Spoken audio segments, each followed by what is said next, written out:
Welcome to the Dubcast with Dubside. This is a special guest edition of the Dubcast, and I'll be talking to Brian Blankenship, a paddler with a long history in the Washington, D.C. area. And if you recall, some time ago we had a special guest edition talking to David Compton and Teresa Pendleton, and they are involved in a event called SK102. Brian Blankenship was also very instrumental in that event starting.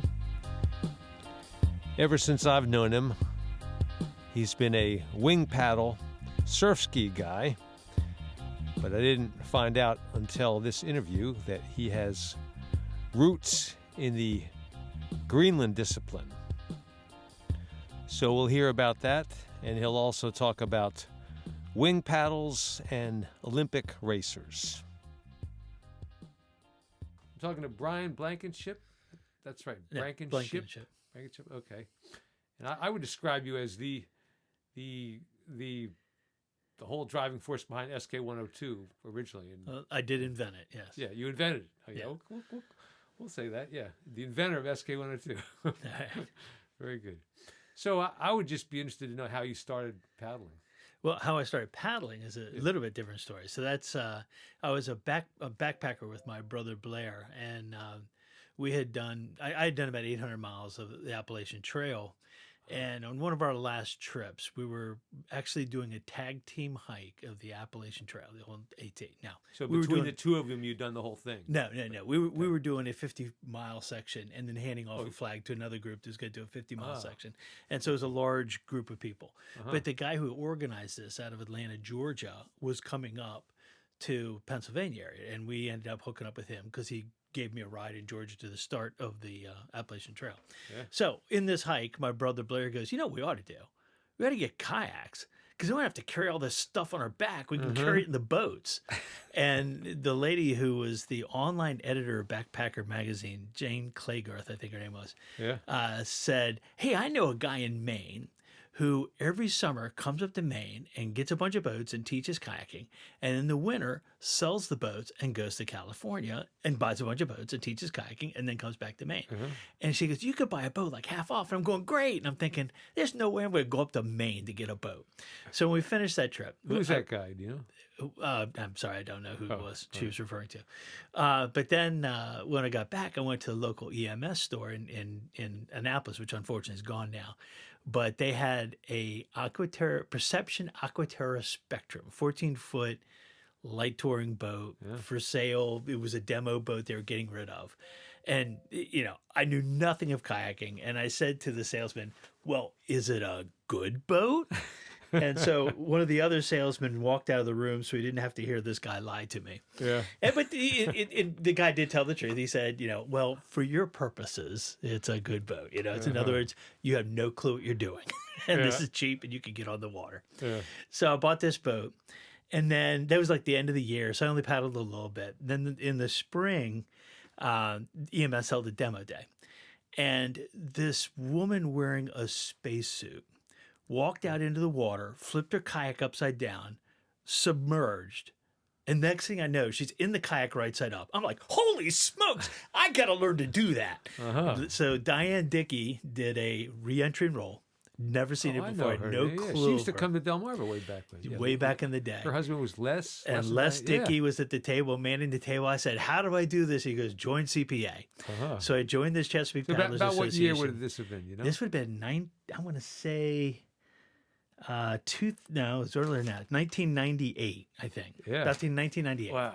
So I joined CPA, went to Pier 7, which was basically where CPA met. They also had the Patuxent, but mostly everything was at the Pier 7 in Annapolis. And I met Nick Meeman. I said, hey, teach me to roll. He goes, I know that boat. I've paddled that boat. I hate that boat. Nick Meeman was at the first Delmarva I went to. I don't think I saw him after that. Yeah, he's Wow. been. I have not seen Nick in years and years, but he was a great paddler, great friend. And so he goes, look, you want to learn to roll? Go to talk to that guy. And he pointed me towards Greg Walker. And that night, Greg Walker taught me to roll. So my first night at CPA. And then now Greg was a very in that Aquaterra Aquaterra Spectrum. All right. And I used that boat for kayak camping, and I used it, for rolling and all sorts of stuff. And it was not a bad boat, but I called my brother up and said, "Hey, I bought my kayak," and he goes, "It's too expensive." Yeah. Well, about 5 years later, I sold him that boat and bought a Valley Canoe Products pintail. Okay. And so then, so I paddled the pintail for many years. Was very happy. In fact, I was paddling the pintail with a Greenland paddle during Hurricane Isabel, when Vince Dalrymple and I went out and paddled during the hurricane.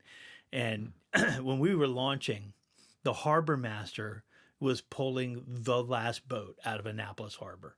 Yeah. And I actually went back to my car and wrote a note to my family, like just in case, And so we launched. We went out there, and we hit in the bay. It was 45 knot winds and 4-foot seas. By the time we got back, the power was out. So that's roughly where we were in the storm. And honestly, we went out to the bay. Yeah. But it was hard enough paddling out of Annapolis, because we launched at Truxton Park with that wind, the 45 knot winds, that as soon as we could say, yes, we're in the bay, we turned around because it was just too hard.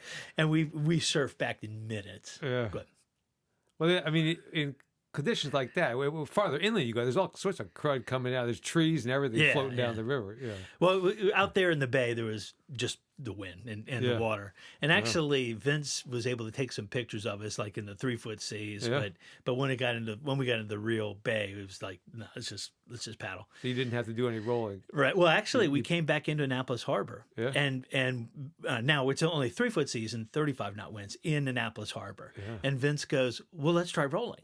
So we did some rolls, and actually it wasn't hard, because particularly if you do like the window shade thing and let the wave bring you up. Yeah.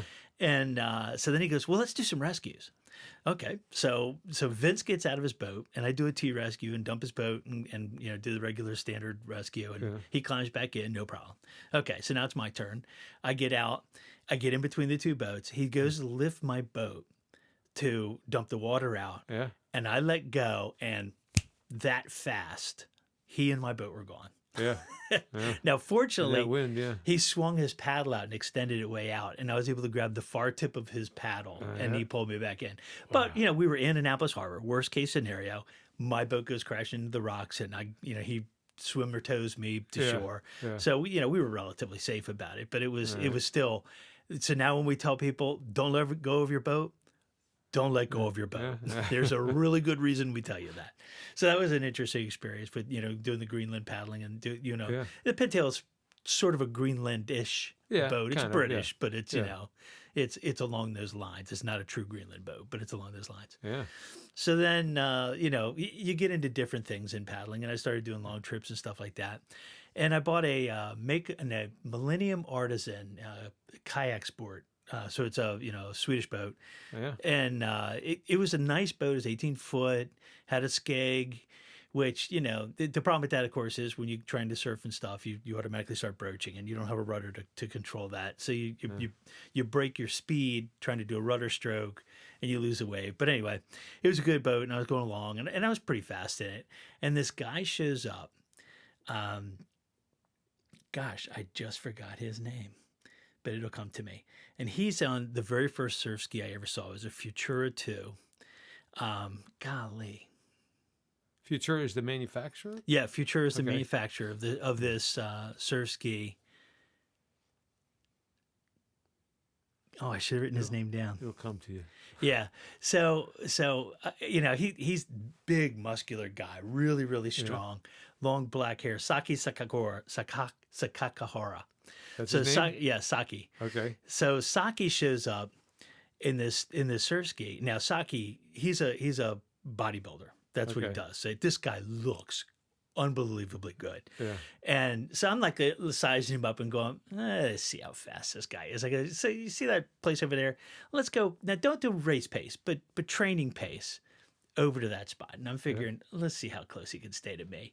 Yeah. Within about a quarter of a mile, he had smoked me, and I was huffing and puffing. And I said, I want to get fast enough that Saki wants to paddle with me. Yeah. You know, because this guy, he just super strong. He weighs, maybe $120 or something, Really? but he's solid muscle. There's not an ounce of fat on this guy. Yeah.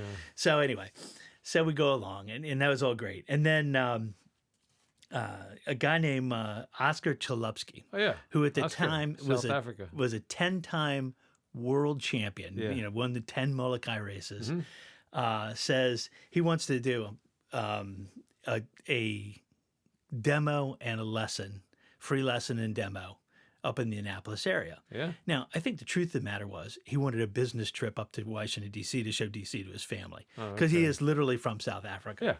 Yeah. And, but, he wanted to host this thing. And I said, hey, come to SK102. I've got a captive audience for you. You could teach them. You could do whatever you want all weekend. Now we want to do it now. No, you really want to do it in the spring when we hold this event. And I'll talk about SK102 in a minute. But you really want to do that. And they go, well, now we want to do it now because, Oscar really wanted this trip with his family.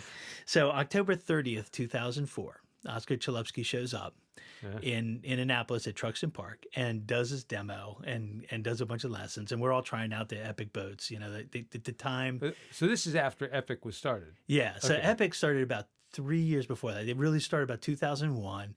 That's when Oscar joined Greg because it was Epic Paddles.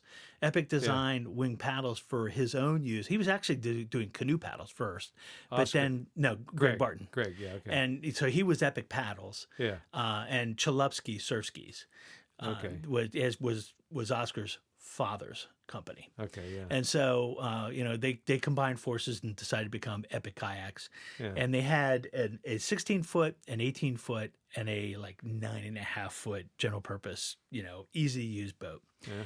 And Vince Dalrymple, the guy I did the ocean with, that did the hurricane with, was a very fast paddler. Yeah. So he challenged Oscar to a race in this GP. Yeah. And Oscar smoked him. I would imagine so. Oscar is just phenomenally powerful. It's almost unbelievable how powerful this guy is. And I guess he's not even the fastest guy in the world anymore. Yeah. He was the world champion a bunch of times. Yeah. But many years later, like say 2013, he came out and we did another demo, and not a demo but a lesson out on the Eastern Shore. And towards the end of the lesson, I had a V10 double, so a double surf ski. And he would sit in the bow and take a different person in the stern because the rudders were controlled from the bow, and you could then control, catching waves and stuff like that. And I was like the 13th person he took out. So he'd just done 12 power runs. Yeah. And for most of these people, they couldn't even get a stroke in because by the time their blade entered the water, he had pushed past it. And so they were totally ineffective. And I was working really hard just to have an effective stroke with this guy. Yeah. He's just phenomenal power. But anyway, so at the end of that, Oscar asked me to be a rep for Epic, and that's how I got started in Epic back in 2004. But before I get into any more about that, I want to talk about SK102. So Chesapeake Paddle Association, I learned the stuff from them. And what I really... Now they go back way... They've got a long history in the DC area, right? At least 5 years before me, maybe more. And I've read the history. So in maybe early 90s. Don't quote me on that. Okay. But it basically was, there was a guy, gosh, now I've forgotten his name, who had a business with kayaks. He was a rep for Seda Kayaks out of Pier 7. And you would call him up, and he'd say where they're going to paddle that Wednesday. And that's kind of how the Pier 7 group of CPA, which was pretty much CPA operated, was, you'd call him up and he'd go, oh, we're going to go out of here. Yeah. So, I mean, it's all, the wonderful thing about CPA is that it's all just volunteers helping other people, getting people interested in the sport. Yeah. And it's very safety oriented. Some people think it's too safety oriented, but you could argue that there's no such thing because they're not like wrapping in bubble wrap, but they do say you will wear a life vest, you will wear a spray skirt, you will have basic, safety equipment. So anyway, a guy named Jock Martin decided to have an event called SK101. which he coined that title. All right. And it was going to be an on-land winter-based course at Pier 7 at the restaurant where we would teach people about how to buy a boat, how to buy a paddle, and how to paddle safely. He actually had us go out and do demos in the waters like January or February or something. Yeah. So we were in dry suits, showing off, how to do rescues and stuff like that. He had dive team standby, he had an ambulance standby, he had a policeman standing by, he had all this stuff because he just didn't know. It was the very first time CPA had run anything like that. Wow. They had apparently run some symposiums before in previous history, but that was before my time, so I can't speak to that. Well, I mean, in this era, early, like say the 80s or so, canoes were where it was at. Right.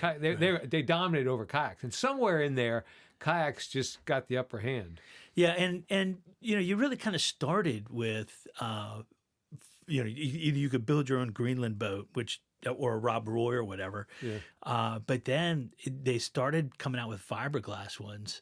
Yeah. Before they even came out with the plastic ones, if I recall the history correctly, in that, like somebody would have a mold and people would borrow it and lay up their own fiberglass kayak. It wasn't until the Valley Canoe Products Nordcap that you really started having, at least an expedition level sea kayak built commercially, I think. Yeah. But I'm not the expert on the early history of kayaking. But anyway, but in CPA, so Jacques started this SK101 and we did this land-based thing. And I said, well, heck, now that we've taught them how to buy this stuff, why don't we have an event to teach them how to use it? So I started SK102, the natural follow-on, and it was a fall event.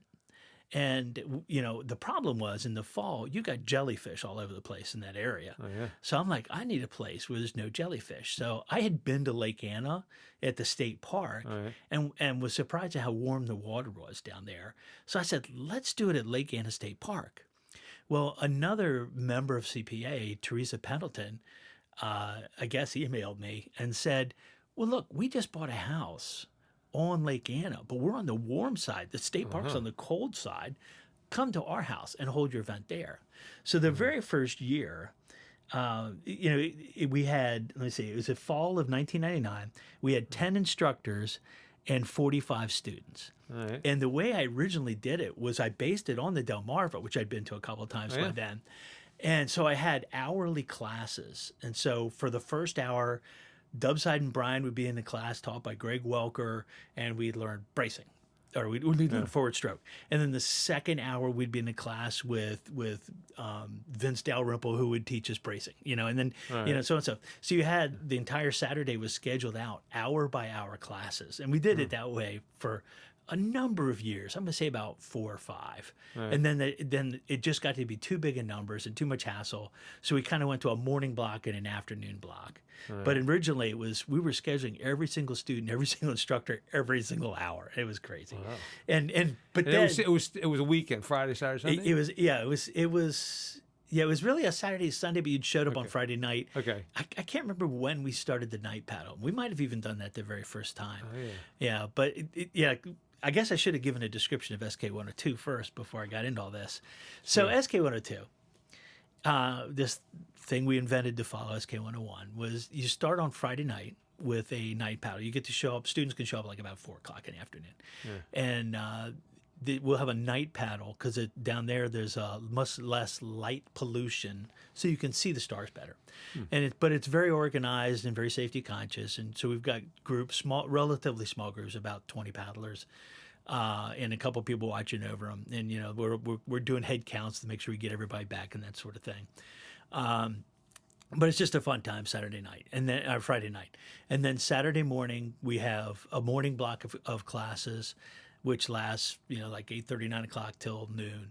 And one year we actually tried doing like a hour and a half or a 2-hour lunch. And it was really hard to get people to get back on the water. So now we cut them off at 1 hour so they'll get back on the water. And so then you do another 3-4 hours in the evening. And so it's basically a full day of lessons. And it has been that you would go with one set of instructors in the morning and another set of instructors in the afternoon. When COVID hit, we made it you stay with the same instructors all day long. So to put it in perspective, it's an instructional event. This is not where dealers come and try to sell stuff. Right. It's a non-commercial for the most part. It's completely non-commercial. Yeah. We have had a couple of people who, like in the demo portion, because after classes on Saturday, we'll have just messing about in boats. And we used to play games and stuff like that. But people have kind of fallen off of that. We haven't really gotten much activity in that because people are tired from the lessons. Yeah. But what we do want people to do is try each other's boats. Yeah. So, out of the 100 and some people that'll be there, we'll probably have 130 boats. So go up to somebody and go, hey, why did you buy that boat? Can I try it? That kind of thing. And so we'd have a couple of people who were professionals who would bring like their fleet for people to try. But that's as commercial as it ever got. And that's CPA is almost anti-commercial. All right. And so SK102 is specifically geared towards, people learning beginners. If you're really experienced, you're either coming as an instructor or you're not coming, right? Yeah, largely. So it was meant as a follow-on to SK101. Yeah. And so actually we give priority to the people who attended SK101 that year. Yeah. But like this year, I think we have 30% of the people have listed themselves as novice. So the other side is it's a lot of fun. So you get a lot of people who want to come back year after year. Yeah. And some are instructor grade, if you will. They're not professional instructors, but they know enough that will say, hey, come and teach. And they'll come back that way. But others will just come as many times as they can get away with, kind of thing, and, largely for the party. Because it's just a lot of fun. So then, because then after class on Saturday, then we'll have, demos and this guy named Dubside will come out and do a rolling demo. And sometimes I've heard of that guy. Yeah. Sometimes Allison Sigathy would do those demos when old Dubside wasn't around. And Maligiak has come a couple times and done some of those things. And, I guess Dave Biss or Maligiak, one or the other or both, would set up ropes sometimes and do rope demos. And I don't think you've set those up. I can't remember. You have? Okay. All right. Yeah, I can't remember. Yeah. So anyway, so it's a great time. It's a great party. Then we have a big cookout.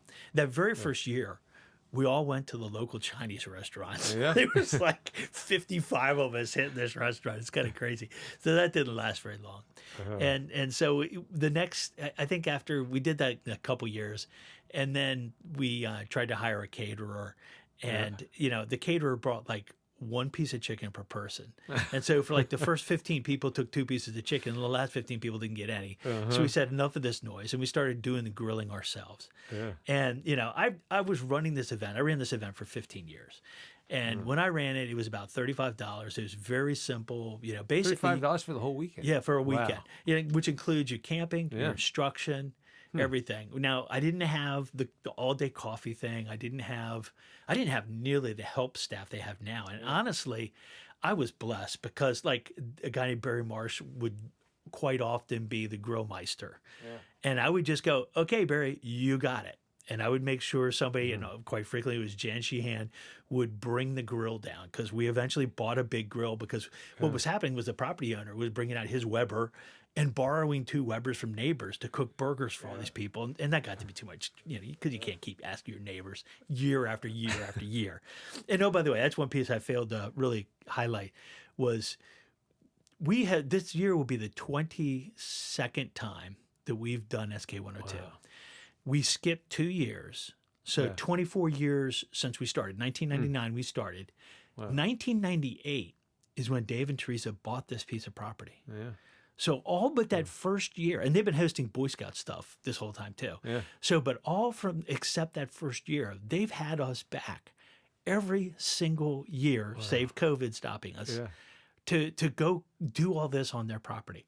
What wonderful people. Yeah. I mean, where do you get people like that? Well, guess what? CPA's got a lot of people like that who are just willing to help out. And that's one of the things you got to love about a club like CPA, where people just care.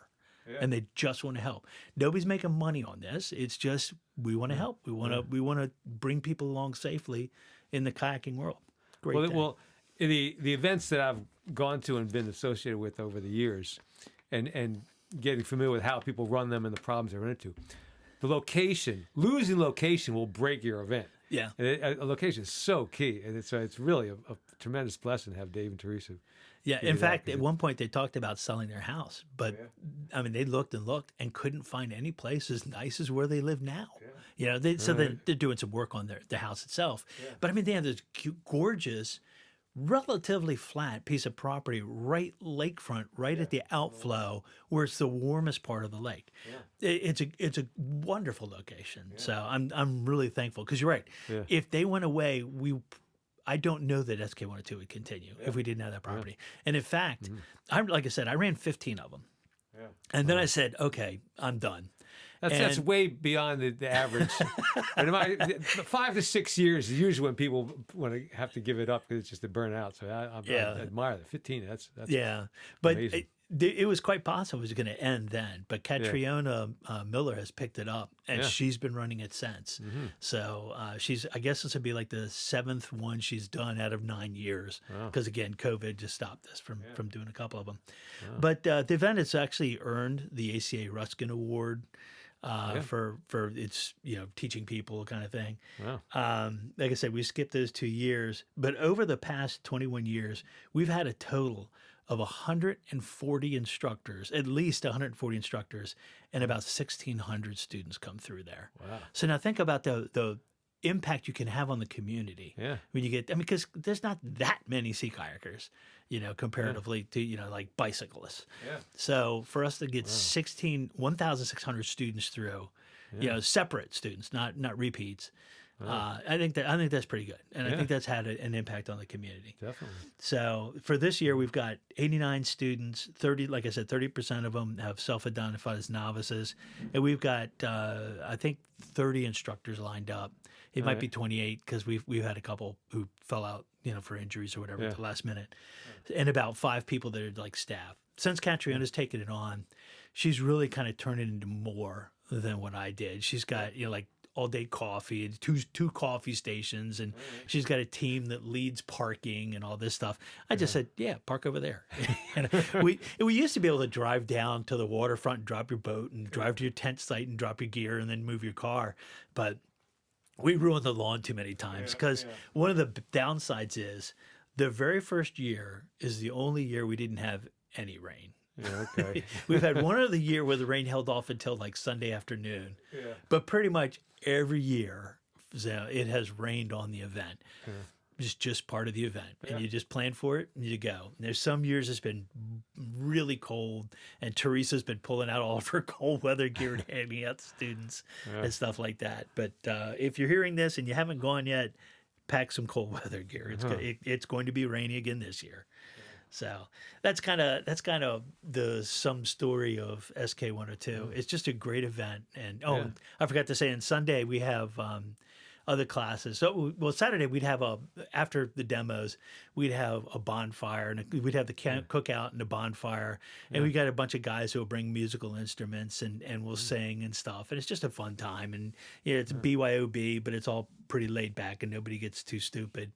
That's been pretty good. And then Sunday we have some other classes that, some land-based classes like how to pack a kayak for camping, and other things on water like rolling classes. Because rolling used to be part of the instruction set, but with the new tier system, it just doesn't fit. You can't get it all in. So we've kind of dropped rolling until a Sunday class. So you said you'd been to a couple Delmarvas. Yeah. When was that? The first year Maligiak came, I was 1998? Sounds about right. Wow. Is that? He was there in 1998 and 1999. Well, okay.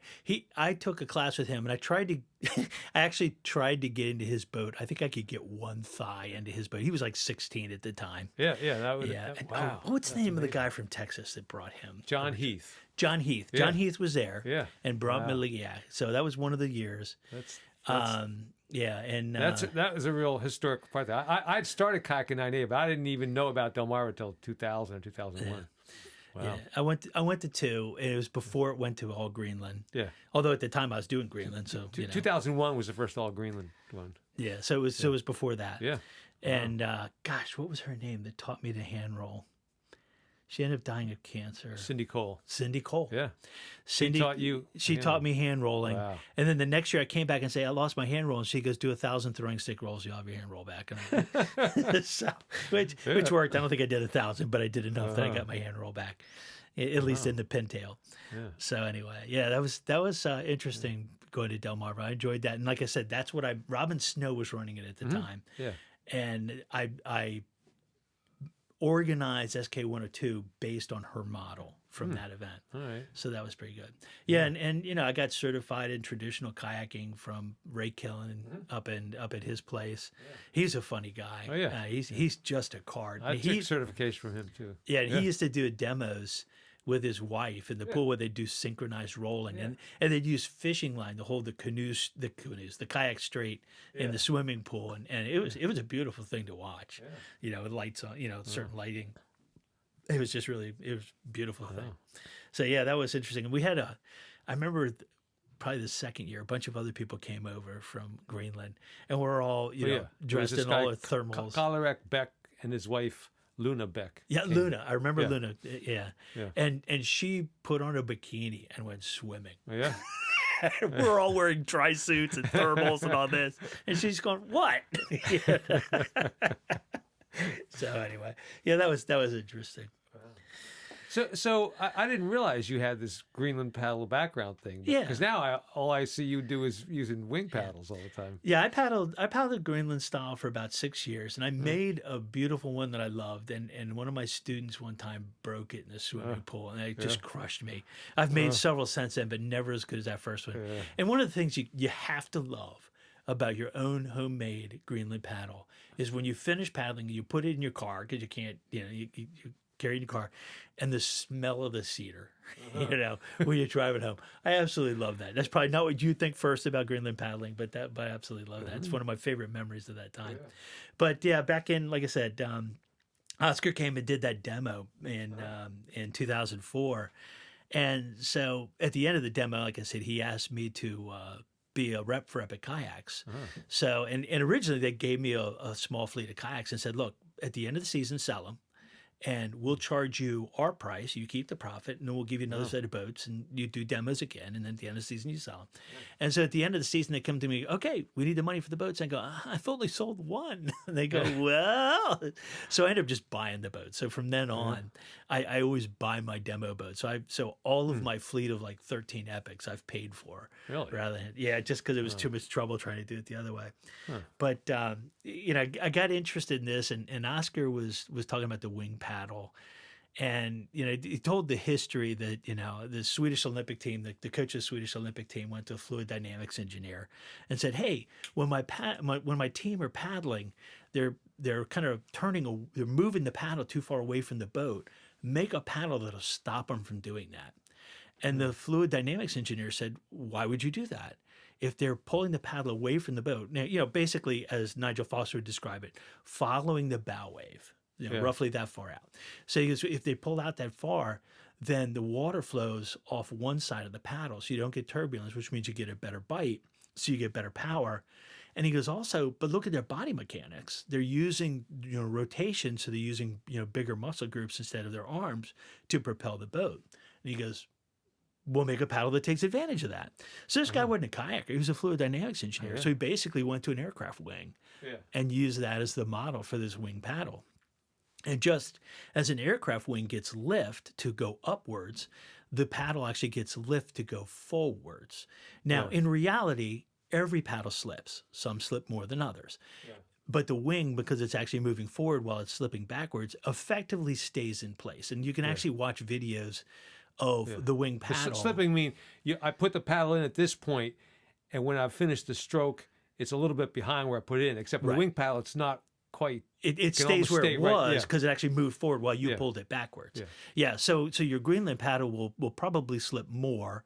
Well, we won't get into all that, but So can you tell me this Swedish development thing? Like what time period was that? What year? Would that have been? I'm sorry, I have no clue. I'm sorry, but it must have been 80s, maybe, because 1980s. somewhere around there. Because So he developed that, and that eventually made its way into the Olympics because people were winning with it. Well, right. So we have an Olympics every 4 years, and then you have 3 World Championships in between. Yeah. So these guys, the Olympic team, the Swedish Olympic team, showed up to one of these World Championships. Yeah. And actually, the front 3 guys in the 4-man boat had a wing paddle. The guy in the back was not a believer. Yeah. So he didn't. He had a regular Euro paddle. Yeah. And they just smoked the competition. Wow. And so the next World Championships, about a quarter of the field had wing paddles. All right. The next championships, better than 75% of the field had wing paddles. Yeah. The next, at the Olympics, basically everyone. Yeah. If you were a racer, sprint racer, you had a wing paddle because it was just like, there's no turning back. This is definitely the fastest thing. Yeah. And Greg Barton tells the story of the bench shaft, the paddles. A guy showed up and won some competition with the bench shaft paddle, and people started going to the bench shaft paddle, and then found it didn't help. So they abandoned it. You don't see any racers using bench shaft paddles now. They call it crankshaft. Yeah. So which is designed to make the grip easier. I was thinking that the other day. I said, it's like wing paddles. I never saw a crankshaft wing paddle. Yeah, they just don't bother. So they tried it and they just gave up. It just adds weight and doesn't help your speed. Now, of course, that's not why you use a crank paddle. It's not for speed. It's for ergonomics with your wrist. One would argue that you could just grab the paddle differently. No, I've heard some opinions offer that crankshaft paddles are for people who hold the paddle too tight. Well, there's good argument to that because if you follow some people, again I can't come up with the guy's name offhand. Ben Lowry, I can't remember Ben Lowry's name. So Ben Lowry will tell you basically release the paddle with your offside or upper hand, and then you don't have to worry about a crank because you could just release the paddle. But I know there are people that would argue against that. So we'll let them. So the wing paddle kind of took over, and basically anybody who's a real serious racer is going to be using a wing paddle, sprint type racing. Yeah. Now, of course, the Greenland races, you're not quite too. You could use a Greenland paddle. It's a different animal. Yeah. But anybody who you don't see any Greenland paddles in the Olympics. Yeah. People just aren't going to use them because they're just not as efficient. Yeah. And so I have just really come to love paddling with the wing paddle. Yeah. So 99% of the time, that's just what I use. So when you paddle, you're interested in going as fast as you can? I mean, it's a speed thing or what? It's just a comfortable paddle for me. So no matter what, even if I'm paddling with a meetup, which means I'm going to paddle at 2.5, 3.5 miles an hour, I'm still going to grab a wing paddle because it's just what I like to use. Okay. But if I'm out paddling by myself, if I'm just tooling along, I'm doing 5.5, 6, something like that. If I'm actually miles an hour. And if I'm actually like trying to train, then I'm probably doing 7, trying to get up to maybe 7.5. I'm not in the shape I used to be. It used to be I would race a sea kayak at 7 miles an hour for even like the long races. Like I did the Mayor's Cup around Manhattan Island. And I averaged 7 miles an hour and came in 4th fast sea kayak around Manhattan Island. And I did the Blackburn Challenge up in Gloucester area of Massachusetts. And again, 4th fast sea kayak in about 7 miles an hour average speed. So back when I was racing, before all my various operations I've had, I always maintained about 7. I was shooting for 7.5 as a race speed. But I've kind of fallen off that because I'm old, fat, and ugly now. So I'm not as fast as I used to be. But So for racing, I mean, there's different types of races. Like Olympic racing is different from other things, or how's that work? Yeah. So an Olympic sprint race is like 500 to 1,500 meters. Yeah. Straight line. In a perfectly straight line, perfectly flat water with hopefully no wind. Yeah. So that's just flat out burn it up speed. Yeah. And like my racing coach, Holmes Schmidt, it's another interesting story I'll tell, but Holm is one of those guys who would grip the paddle tightly because he was a 500 meter sprint racer. Mm-hmm. You didn't want anything to get in the way in 500 meters of sprint racing. It was the biggest, baddest, most powerful thing you could get in your hands and the lightest, fastest, sleekest boat you could get. And you just powered out. And if you sneezed, you were going to lose. It is, like Greg Barton won his second Olympic medal by 2/100ths of a second. Think about how quick 2/100ths of a second is. And so that's that kind of race.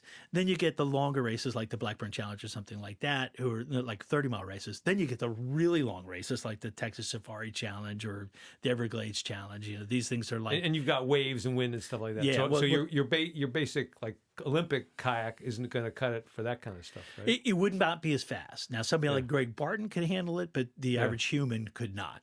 You know, because in fact, the shirt I'm wearing is the Newcomb North County Challenge, which was a kayak race up in the Adirondacks. And my wife Christina and I were going up to Adirondacks, and I had my 18X, you know, Kevlar boat, and she had her 18X Sport, you know, fiberglass boat.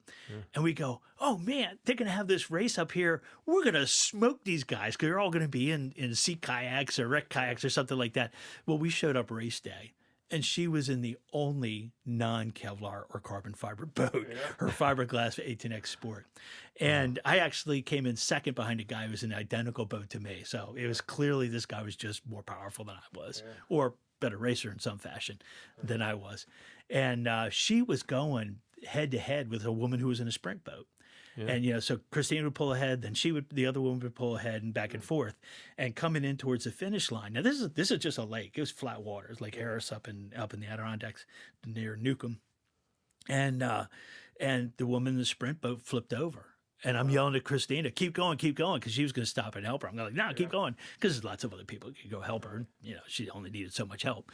And so Christina beat this person in a sprint boat because she traded stability for speed. So if you try to take that sprint boat, now she couldn't even do it in flat water and stay up. Because I'll tell you, the first time I got into a sprint boat, I was able to paddle 4 strokes before I flipped over. You know, eventually I got an Epic one because Epic said, you need to own this boat. And so I got an Epic sprint boat and I could paddle it, but this monstrous 4-inch waves would scare me, you know, because they're just so unstable. Lightning fast. So that's what you call a sprint boat, like the Olympic ones. They're just boat. Completely round hulls. Yeah. And I can't even tell you what the whole design is, but it's very fast, but very tippy. You're much better off in a surf ski unless you're doing like Olympic sprints. Hang on.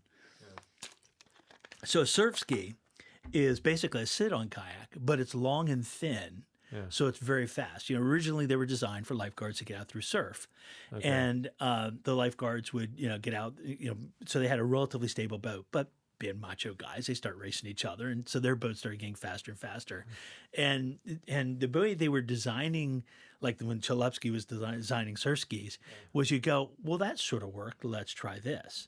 And so you would end up with boats that were really freaking fast, but tippy, much like a sprint boat. So, you know, like it may have been even sprint boat design, I don't know.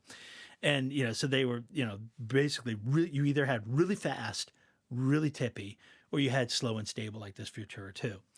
And Epic actually designed the first surf ski on a computer, the V10. And it's the V10 for a couple of reasons. One was it was literally the 10th version that a guy named John Dixon, who's a computer designing guy, and Greg Barton designed. It was the 10th design.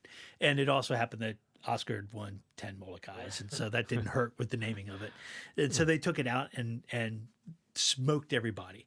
It was not the fastest boat. It was not the most stable boat, but it was the best combination of those two, of anything that was out at the time. Now, there were some other really good boats, like the Mako 6, or I think it was. So there were some other boats that were not too different, but they started getting more like the Epic, and then, you know, Epic probably adopted some of their kind of stuff. Like Epic was the first one to come up with a single footwell and adjustable pedals. Because prior to then, you bought a boat to fit you. And let's just say you're 5'6" and I'm 5'10". So your boat wouldn't fit me. So I wouldn't buy your boat if you decided to change boats, you know, and that's the kind of problem you had. And so Epic came with the first single footwell with an adjustable rudder system that's really brilliant. Whether it's surf ski or a sprint boat, it's the rudder in the back and the pedals control the rudder kind of thing. Yeah, and so in a sprint boat, you actually have like a tiller. It's a bar in between your feet that you can tap, because they want to go straight. They don't want to turn. They just want to go straight. So they would, you know, just had a tiller. in a well-designed rudder, you have a fixed foot plate on the bottom, whether it's two side pieces like the Smart Track system, or Epic's, which has a solid bar across the whole middle of the boat. Because I'll normally paddle with my feet in the middle because I can get better rotation that way. But then you just use your toes to control the rudder. And a lot of people poo-poo rudders, but I'll tell you, it's well, let's put it this way. If you take a typical drop-down rudder, and if it's foil shaped, it will cost you 2% of your forward efficiency in increased drag. If it's just a flat piece of metal, it'll cost you 4%. To make a turn, you turn that rudder hard over, it will cost you 12 or 14% of your forward efficiency in increased drag. If instead of using that rudder, you do a sweep stroke, it will cost you 60% of your forward efficiency in misplaced stroke because you're no longer paddling forward. You're now paddling sideways. Now, Oscar told me this back in 2004 when I met him, but Oscar's not an engineer. He's a really, really great paddler, but he's not an engineer. Greg Barton graduated summa cum laude from University of Michigan with his engineering degree. He designs all this stuff. He designed the paddle he won his gold medals with. And so I said, Greg, can you validate this? And he goes, yes, because when I was on the Olympic team, the Navy let us put our Olympic boats in their drag tank where they design like a destroyer. Because they don't put a whole destroyer in there. They put a scale model, well, probably about the size of a kayak. So they were able to put the Olympic boats, the U.S. Olympic team boats, in there and test these things. And that's where they came up with these numbers. Were literal drag tank tests. That's how they came up with these numbers. Because not only that, but in the Olympics, there's no requirement for an Olympic sprint boat to have a rudder. Oh yeah. Do you know what percent Olympic sprint boats have a rudder to go perfectly straight in perfectly flat water? 100%. Because it's the most efficient way to go perfectly straight. Well, and now again, But you couldn't just put a skeg on there because you might bump into somebody else. Is that you go want to control a little bit? I don't know why they chose a rudder. But they did. And again, he won his medal by 2/100ths. If it would have been faster to not have the rudder, do you think he'd had it? If he'd have been faster to have a skeg? I mean, these guys, the Olympic teams, they had the money. They could put a skeg on the boat if they thought that was better. But for some reason, they seem to think rudders are better. So if a rudder's the most efficient way to go straight, and it's the most efficient way to turn, why wouldn't all boats have rudders? Well, two reasons. One, poor rudder design, which typically is not the rudder itself, it's the foot pegs. That perception spectrum I had first had a rudder, but the whole foot peg slid in order to steer the rudder. So then you can't drive the boat with your legs properly like you should be. Just bad rudder design. And the other is, there's a certain amount of prejudice out there. Oh, rudders are bad, because we didn't have them in Greenland and didn't have them in Britain. If you're not into racing, the other consideration is reliability. The thing breaks on you when you're out in the high seas there. You're going to be in a bad way. Then you don't have a rudder. But, if your skeg jams, which happens a lot more, then you don't have a skeg. Yeah. I've jammed a lot more skegs than I've broken rudders. One time did I have a rudder break on me. And it was actually the Fast and Light camping trip with Cindy Janetska, who was my racing partner, training partner. And we were doing like 30-mile days headed down the Potomac River. And I got the Mallows Bay and a rudder cable snap. It's actually a piece of Spectre. It's not a cable. And so I pulled over, tied a knot, went on about my business, finished the trip, no problems. So anyway. Thanks. So tell me, I was curious about the difference between an entry-level wing paddle and a high-end wing paddle. Yeah, that's okay. So the paddles that I use, the Epic paddles, are a teardrop shape. And they don't have a lot of twist to them. So think about if you took a dish rag. If you lay it out flat, it's flat. But now you grab the two ends and you twist it to get the water out. Now it's got a twist in it. So think about grabbing your paddle blade and twisting it like that. That would be twist. That's not feather you're talking about. Not feather. Okay. The actual blade itself twisting. Oh, okay. So Epic doesn't have that in theirs, but some do. Okay. Adding that twist would make it a less forgiving paddle. Okay. So if you get the exact perfect stroke, it could be a little bit faster, but it's less forgiving. So the other thing is the teardrop shape is a more forgiving shape. And I can't explain the fluid dynamics behind it. I don't have that knowledge, but A slightly faster shape would be to have parallel blades where the top edge and the bottom edge are parallel to each other. Yeah. So if you look at I think it's like a Braca 6 or something like that, or some of the Janix paddles, you can get wings that might be faster, but they're not as easy to use. They're not as forgiving if you don't get the perfect entry. There's also the shape of the tip of the blade. It could be really cut straight like an old style canoe paddle. And that can be faster but less forgiving than the rounded tip that the Epic uses. So, I mean, Greg Barton designed this and won his gold medals with it. There's a whole lot of people who've won a whole lot of races with it. Freya Hofmeister paddled around Australia and South America and is now going around North America with an Epic small midwing, because that's her paddle of choice. The midwing is my paddle of choice, and if I'm doing a long expedition, I'll switch to a small mid during the trip, just to release the pressure some. And it's interesting because actually I'm hearing, I was just talking to Alyssa Favreau, who's one of the Epic. She's a wild water national champion and now works for Epic, doing this stuff. And so she's now getting into surf skiing and that. And she was saying that people are tending to move to the smaller mid instead of the mid. Now, we're talking 114 centimeters squared. 114 square inches versus 116 square inches. So we're not talking a huge jump here. But she's saying that people are tending to reduce down a little bit and going for a little more flexible shaft because you still have plenty of power. And so it's just a little easier to use. But yeah, so a little smaller blade, the teardrop blade, the non-twisted blade, all of that makes it a little easier to use. The Epics are a great entry level as well as fast person's paddle. But you will see some people who are racing switch to a Janix or a Braca or something like that that has a little bit different design, that if you're that good, it will give you a little bit more. It's to get these as light as possible. They've done all they can with that using carbon fiber. Yeah, you can get them in less than carbon fiber. Less than. You can get them fiberglass and carbon fiber hybrids and stuff like that. But most everybody's using carbon fiber paddles.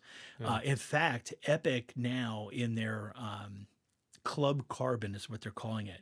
And the truth is, it's the exact same blade, but it came out a little bit heavier than spec, like a gram or something. But it's off spec. So they can't sell it as it's a cheaper as a primary layup. So they'll put it on a more flexible fiberglass shaft. Now, actually, it's a hybrid fiberglass and carbon fiber shaft, and then sell it for like $100 less. So it's a fantastic buy, and it weighs just the slightest amount more for $100, $150 savings. But the point is, it's the same shape and same material, at least in the blade, which is where it matters the most. Derek Hutchinson one time talked about, you got to have swing weight on his paddle. And it's like, no. He was the only person who really buy that argument. He's also the only person, he's one of two people I know who paddle with a 90-degree feather. The other was one of his followers. I was at a symposium. It was a forum on paddling. And I taught it was at Charleston. I taught a class and I came in at the end of it. And I said, is there anybody who's still recommending a 90-degree feather? And they said, well, Derek. I said, well, besides Derek Hutchinson. The guy who is his adherent, gosh, I can't remember his name either. I have such a bad memory. I had dinner with him several times when I was teaching down at Charleston.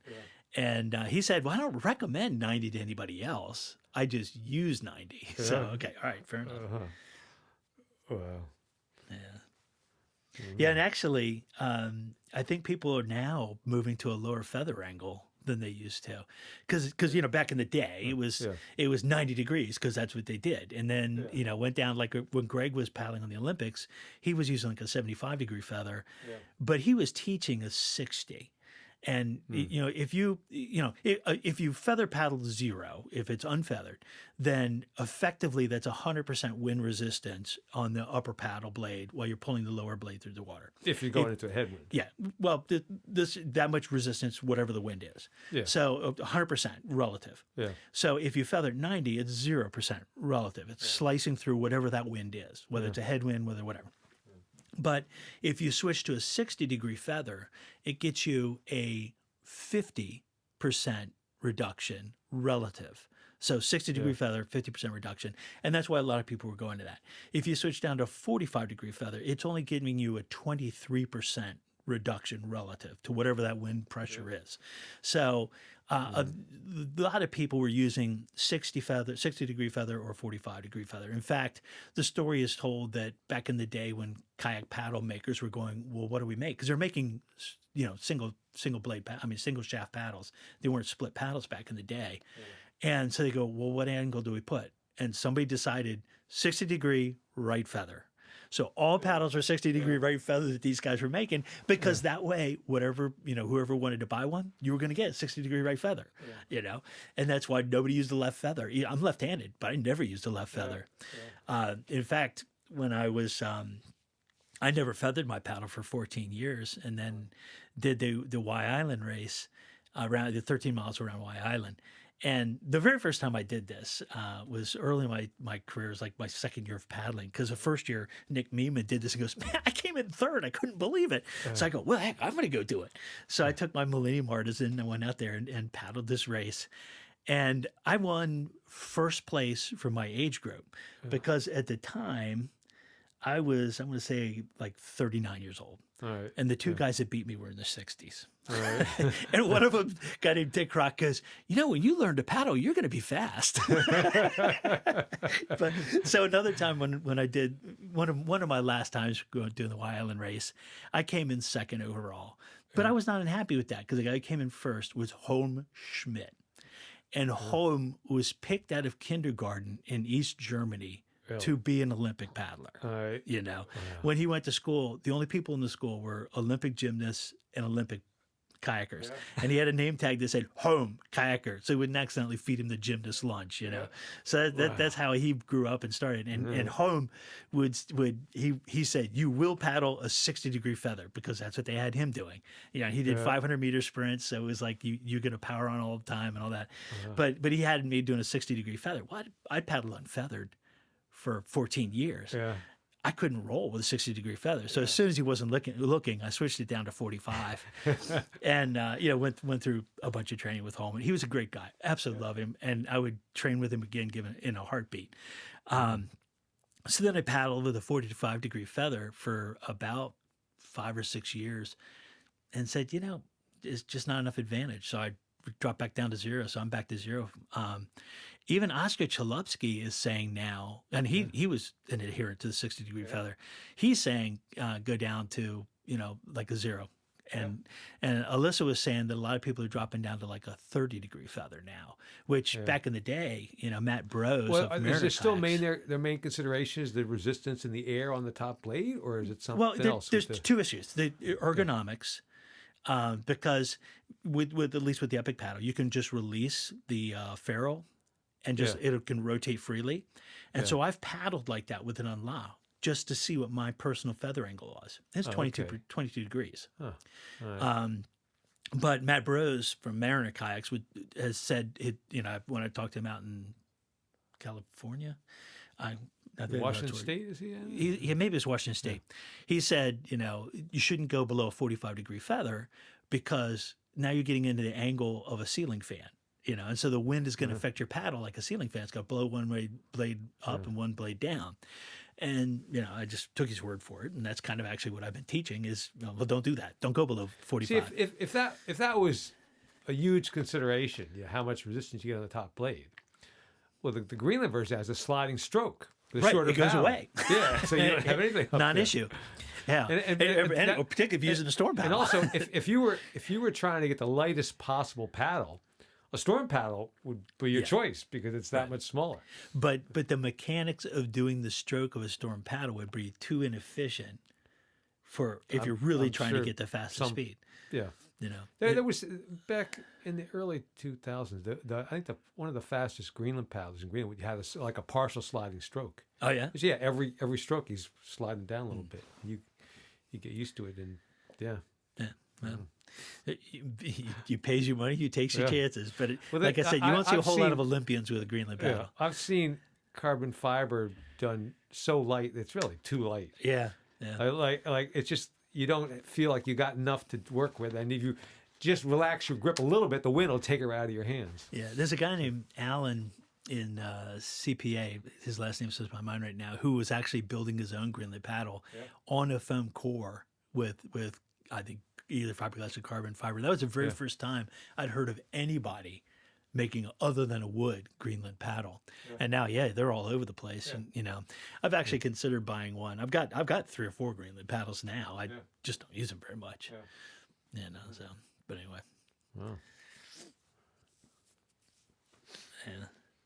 But one of the things, working with Epic, the real advantage for me personally has been that I've been able to train with fantastic people. In fact, I had to write myself a little list because I've taken classes with a number of Olympians: Oskar Chalupsky, Greg Barton, Zsolt Zendowski from Hungary, Jesper Moka from South Africa, Holm from East Germany, Dana Kadek, who her father was a Hungarian world champion, but she was an Olympic sprint kayaker with 2 medals, and probably some other Olympians that, it opened the door for me to take classes with all these guys and get their points of view. So for you selling the Epics and going through all that, is that just a way to get in with the Olympic guys, or is that a way to make some money? Or is that a way to get other people interested in what you're interested in, or all that? Yeah, all of that.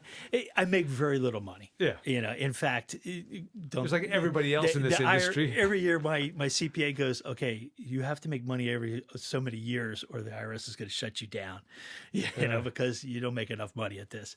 Yeah. And so I don't get that much out of it financially. Yeah. But honestly, people know me for that. Yeah. And that's kind of neat, because I'm not Mr. SK102 anymore. Catriona's Mr. SK102, I guess. Yeah. So, at least I'm known for that, and that's just kind of neat. Yeah. But I've gotten to train with all these guys, and get an amazing amount of technique training from these guys, which has then helped me turn around and be a better instructor because I know things I didn't know before. And I can remember I used to teach some stuff that was wrong. Yeah. Because I didn't know better. It was, just what I learned, because in CPA, like I said, it's kind of anti-commercial. And so the problem is you don't really get, you get what you pay for sometimes. Yeah. And if you learn from me and I learn from him and he learned from somebody else and none of us really learned it right, where the Olympians, they're constantly trying to make it better. They're trying to come up with the best thing. And actually, that's the one real strength of the ACA, the American Canoe Association, is that they require you to get these updates. And so we'll go, we don't teach that anymore. We teach this now. And you go, oh, why is that? Because of this. Oh, okay. And so there's a certain amount of value to getting that updates. I started out in the British system, doing BCU 3-star and BCU 4-star.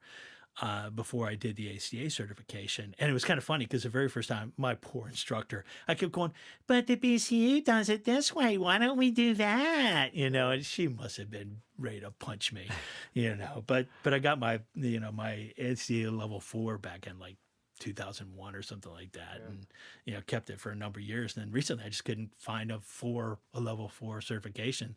So I dropped down to a 3 and so who cares? Because I never teach at 4 level anyway. I've taught at every one of the Chesapeake symposiums, but I'm not one of the rock star guys like Dale Williams, who's out there in monster waves and stuff. So I teach some of the other blocks, and it's a hugely wonderful symposium. The Chesapeake. Yeah, I've taught it to Charleston. The Chesapeake, that's the one that. Rick Weebush, Crossing Currents runs, and it's a great open water surfing kind of training session. And he's gotten Jen Kleck, who's an L5 out of San Diego, to come a number of years. Dale Williams came last year. I mean, these are internationally known American paddlers. He's got other really good, Tom Knopfsinger, who's an L5 instructors out there, just guys who really know big water. If you want to learn big water, that's the place to go, But I've taught at Charleston a number of years, and that was a lot of fun. I got to teach with Nigel Foster. I got to teach with Ben Lowry, which, people weren't there to see me. They were there to see them, so they did most of the teaching. But, I'm getting to hobnob with that kind of, so that was great. But I also taught my own classes, and I did a thing on wing paddles there and that sort of thing. But, and I don't know, I've taught it every single SK101 since 1999. I've taught it every single SK102 since 1999. I've taught it every SK, which I also started 203, which is the trip leader training, and I've taught it all of those for the Chesapeake Paddlers Association. And I'm the only person who's taught it any one of those. But I've taught it at every one of all of them. That nobody else cares, but that's my claim to fame. All right. And there you have Brian Blankenship, recorded April 25th, 2023, just a few days before the SK102 event took place that year. And it was actually a very rainy Friday, followed by a nice Saturday and a very rainy Sunday. And about half the group decided to come early Saturday morning and leave Saturday evening. But they had a good time.